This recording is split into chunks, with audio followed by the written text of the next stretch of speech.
All right, let's go ahead and get started with learning how to draw a portrait. First of all, when you have a good cropped image, go ahead and draw a cross. You may use a ruler if you like for this part. I'm just going to go ahead and freehand it because this part doesn't really need a lot of accuracy. This is really us trying to figure out the composition. So once we are at that point, notice how I have outlined the outer layers, contour of the outside of the face. So that's what I'm going to focus on. Think about the spacing, 1, 2, 3.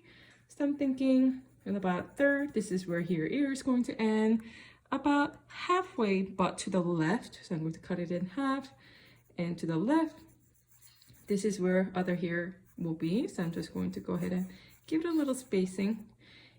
We might change it later and that's fine. And then we are going to go ahead and think about where it crosses on the top and measure the angle for the hair. Transfer the angle with your pencil, all in while we are doing overhand grip pencil. So I'm going to go ahead and give a rough estimate. We are trying to create shapes and form that will allow us to have an accurate drawing. Now, I'm going to go ahead and do this lightly because we will be erasing this. Okay, so this is more than halfway that I'm seeing his chin. So I'm going to go ahead and cut it in half and bring it down about here. And I think that's pretty good. And I'm going to go ahead and measure the angle for his chin. Measure the angle for his chin. And measure the angle for that. And we have pretty good. Measure the angle. Pretty good idea of how his face is going to look. And the rest of the information, I can quickly put that in there. And this is where his shoulder is. It goes about this small much. And then also back shoulder. Okay. All right, so let's go ahead and work on this outer edge just tiny bit. And I see the angle here. So we're just doing a basic, very basic outer line. Please measure with your pencil the angles to draw these. Okay, I think we feel pretty good about this so far. Now we are going to go on to the next layer. So, how do we figure out where to place an eye? You create a triangle by connecting tip of each eye, and it's about this much far out. Sort of think about the relationship 1, 2, 3, 4, about 1/4 of this whole space, which is about here. Measure the angle. It's not straight, it's a little bit tilted. So I'm going to go ahead and add that in there and get this angle, right? And that's where his nose ball will be. And that's going to give me a pretty good idea where to place all his information. Yep, that's pretty good. So I'm going to go ahead and give just a rough estimate where his eyes will be. Just replace it with simple forms. This is the ball of his nose and nostril wing, which I'm going to add a little later. So I think we feel pretty confident about that. Let's go ahead and add that information a little later.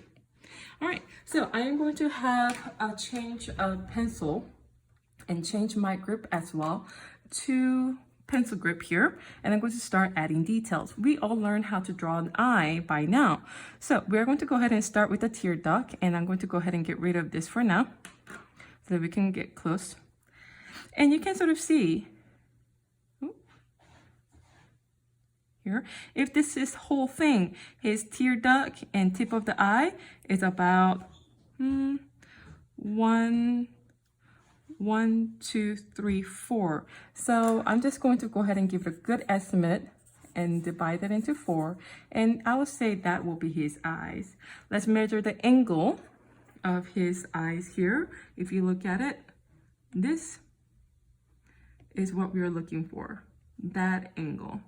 So we are going to go ahead and draw that angle here. You will notice it goes down.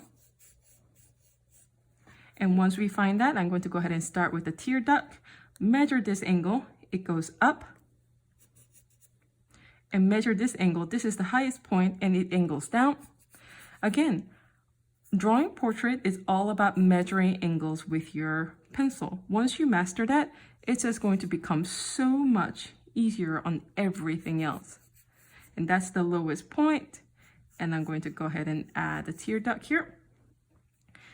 Here's a suclea part in the tear duct. And that's going to help me draw inner eyelids, the top portion, bottom portion of inner eyelids. I'm going to go ahead and draw the top portion of lower eyelids right there. And that's going to help me add the pupil. Notice there's huge space on the top. So I'm going to go ahead and keep that space. And here's iris right in the center of that. And we are good to go. Now I'm going to go ahead and concentrate on the double eye lines right there. And again, measure the angle, measure the angle. I sometimes forget to measure angle because by now I can sort of do that with my own eyes. So if you're thinking, how did she get that angle? Well, just use your pencils to find that angle. All right. So let's go ahead and move on to the different eye. We will see that tear duct sort of lines up pretty nicely horizontally. So this is a good eye. I'm going to now go ahead and get the angle for the other eye. How do we get that? Again, connect tip of the eye to the tip. It's not completely straight. It's tilted down to the left. That's great. So I'm going to go ahead and draw that. We already figured out the length of it. It goes down just slightly. And it goes up. Look at the angle and look at that angle, and it goes down. And I'm going to go ahead and create that angle here. It droops down just a tiny bit. It goes up and then it goes down a little bit more, creating that. There's a tear duct, and I see the double inner eye lines, the top portion of the lower eyelids. I'm going to go ahead and draw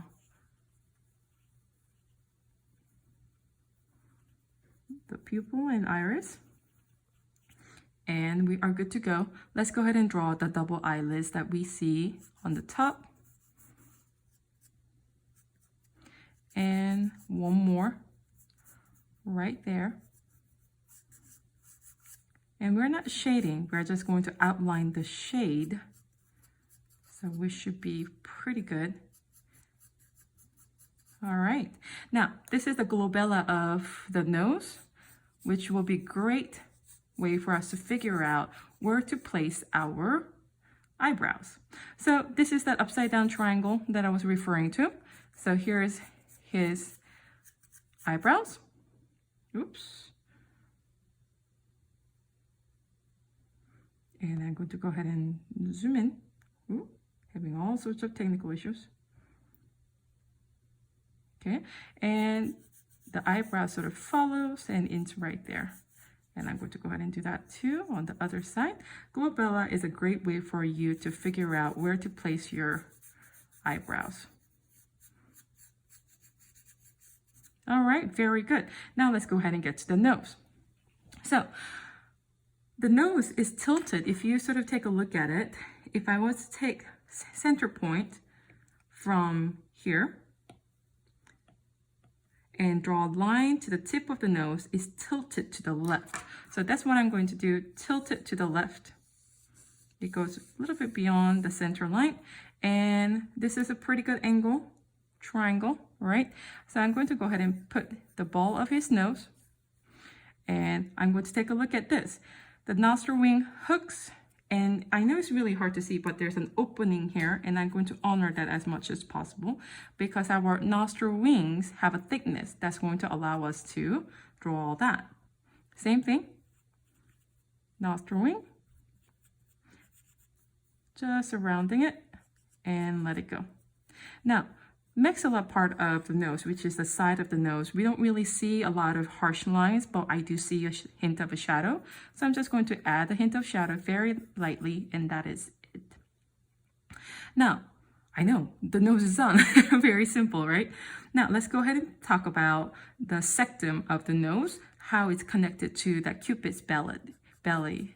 So I'm going to go ahead and draw that belly here, okay, very lightly. And that's going to help me figure out, okay, the starting point as well. If I'm connecting the tip of that pupil just down, I'm going to get one tip of the eye. Again, if I sort of connect the middle of the eye, the second eye on the right, and just draw a line here, I can figure out the tip of the eye, a tip of the mouth. I'm going to figure out the angle, of course. It's not straight, as you guys can see. It's a little bit tilted. Do you see that? This would have been a straight line, but that is slightly tilted. Do you see that? So I'm going to go ahead and draw that tilted line.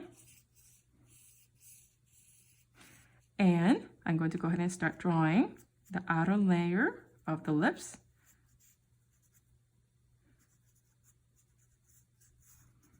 And here's a nose. That is the muscle structure that creates that shadows.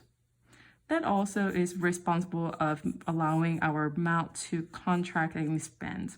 Now there's an opening, but I can say his mouth is open, but it's about the same thickness on the top and the bottom while it's open. So I'm going to sort of give it a little space here, and I'm going to double that up. That's going to give me the bottom lips thickness.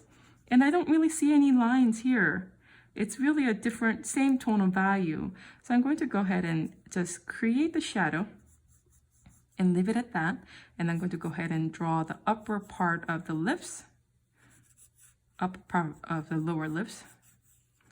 And I'm going to go ahead and concentrate on adding those details of all the wrinkles around the lips. There are a lot of shadows and darkness here. All right, and I'm just going to give it a hint here, and that is called implied line, where you are adding hints of the lips. All right, now, do you see that little line here? That's going to help him figure out the chin from the mouth. I'm going to get this angle. Notice, it's not straight. It's straight, but it's at an angle. So I'm going to go ahead and measure this angle again. I think that's pretty accurate. And I'm going to go ahead and start adding all the other details. He has a pretty large cheekbone, so I'm going to go ahead and draw that. And I see a wrinkle. Now this is all about adding details.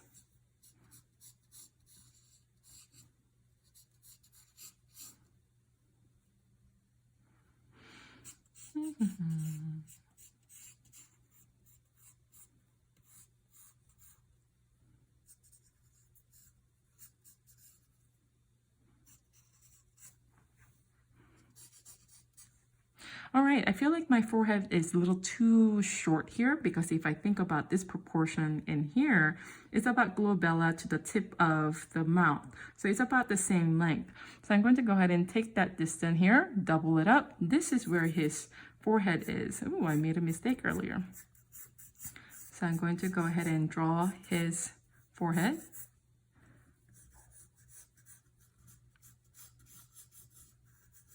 And I'm just going to go ahead and give it a shape for the ears. It's really hard to get all that details because it's blurring. So I'm just going to go ahead and give it a shape. Just draw what you see. Don't make more than what it is. The ear seems to go in between the Cupid's belly here. And I see his earrings. And I'm just going to go ahead and outline his hair. We are not going to really draw the hair. Ooh, he has a very, very fuzzy, like mad scientist sort of a hair. Cute. All right, let's go ahead and draw the other side of the ear. And the ear comes down to the septum again. And here is his hair. And voila, we are done with our first portrait. Hope that helped.